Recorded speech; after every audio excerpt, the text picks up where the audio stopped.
Good morning friends, welcome back to my channel. আজকের ব্লগটা আমি শুরু করছি সকাল 8:30 থেকে।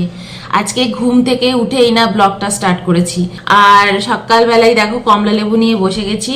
আর ফ্রিজের মধ্যে দেখলাম দুটো স্ট্রবেরি পড়ে আছে, এই যে এইটুকুটুকু পুচকি পুচকি, এই দুটোই পড়ে আছে, নষ্ট হয়ে যাচ্ছে। দুটো স্ট্রবেরি ফেলে দিয়েছি আর এই কটা পড়ে আছে। এমনিতে তো ফল সবসময়তেই থাকে ঘরে, কিন্তু এই স্ট্রবেরিগুলো আমাদের আনা হয় না। আর এখানে লোকাল ফ্রুটস হিসেবে কিন্তু এই স্ট্রবেরি এগুলোই বিক্রি হয়। ড্রাগন ফ্রুটস এগুলো খুব ভ্যানে ভ্যানে বিক্রি হয় একদম। আজকে সকালে বানানোর ইচ্ছা আছে কচুরি, মানে হচ্ছে তোমার কড়াইশুটির কচুরি। আমি কিন্তু এখন অবধি খাইনি।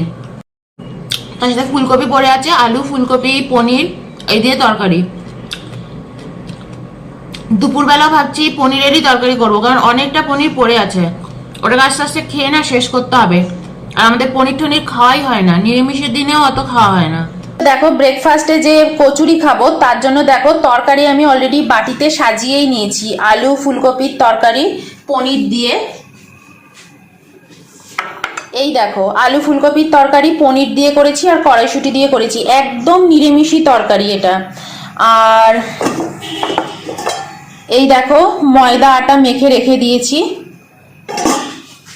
আর এর মধ্যে আমি আগের দিন রাত্রির বেলায় পুরটা বানিয়ে রেখেছি। একটুখানি সাদা তেল নিয়ে নিই, ময়দাটা আর একটুখানি ময়ম দিয়ে নিই। অনেকক্ষণ আগেই মেখে রেখে দিয়েছিলাম। এর মধ্যে কিন্তু আটা ময়দা মেশানোই আছে, ময়দাটা বেশি আটাটা কম।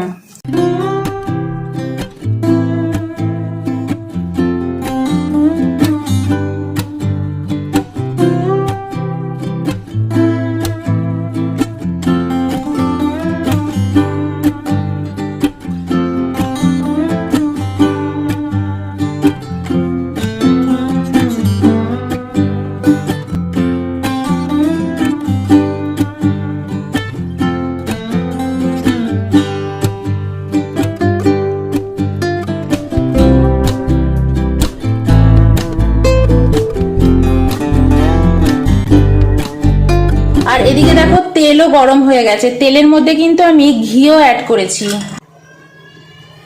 তো চলো একটা একটা করে কচুরি ভাজতে থাকি।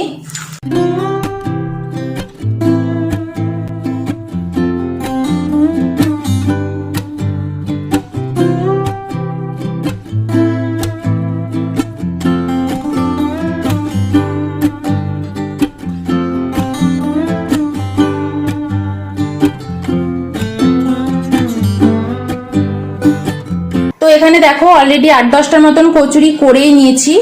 আর এই লাস্ট এটা পড়ে আছে, চলো তেলে দিয়ে দিই। আর এই দেখো কচুরির সাথে খাবো বলে মিষ্টিও আনিয়েছি, নলেন গুড়ের মিষ্টি। এটা খোলো দেখাও। তো এই দেখো নলেন গুড়ের রসগোল্লাগুলো এত গরম, মনে হচ্ছে গরম করে দিয়েছে কে জানে। আর এই হচ্ছে ল্যাংচা।